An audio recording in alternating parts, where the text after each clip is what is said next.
Hi there, this is Kristen from KML Creatives, and today I'm going to do a tutorial on how to apply textures in Photoshop Elements. My version is 5.0. I know it's old, but I keep it this way to test my products to make sure that they're going to work in all versions from 5.0 on up. So anyway, you start of course with your image that you want to apply the texture to.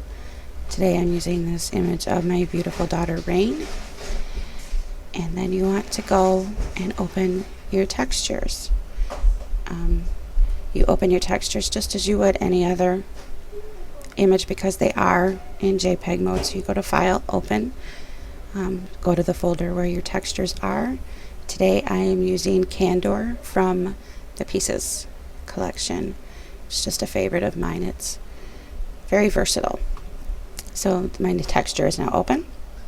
I will click back on my image, and the great thing about Elements is that everything you have open shows up down here, and then you just drag your texture up on top. My computer is very slow, so my apologies. And now my texture is on top. I want to select my free transform tool to stretch and fit and make sure the entire image is covered. Okay. Now as you can see, it looks like the texture is just covering your image, and this is where the blending modes come in. So you go over to your little layers over here.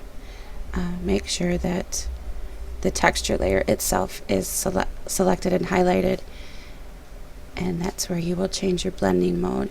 The most common is soft light and overlay. This is soft light, overlay. I know this texture very well. I know I want to use it in soft light mode, so it's not quite so harsh. From here, then I turn my background layer off because I want to select a color right from the texture for painting on the texture itself. I usually pick a light color. Turn my background layer back on. Back on. There we go. Then you want to use a soft, low opacity brush. I already have my brush selected from earlier.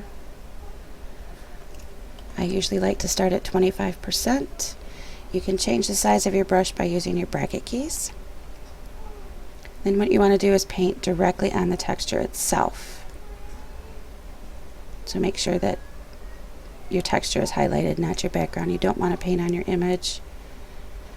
You paint off the areas you do not want to see the bumps and scratches. You can also use a couple other modes. I will do a couple tutorials on that, but this way it keeps the tone of the texture but just takes off the bumps and scratches of it. I don't want any texture at all on her skin. I want nice smooth skin.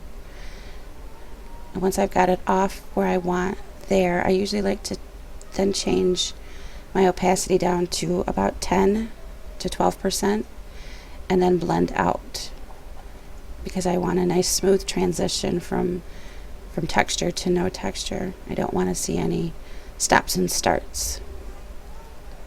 So you just blend it, and that looks pretty good to me right there. Turn the texture off. You can see the difference.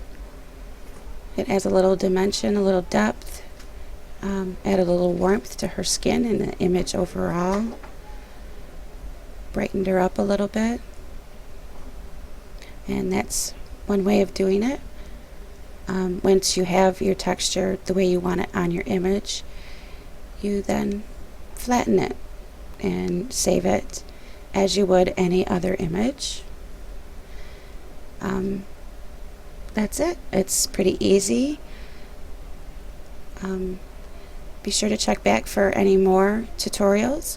You can also check out more KML Creatives products by going to kmlcreatives.net. Thank you.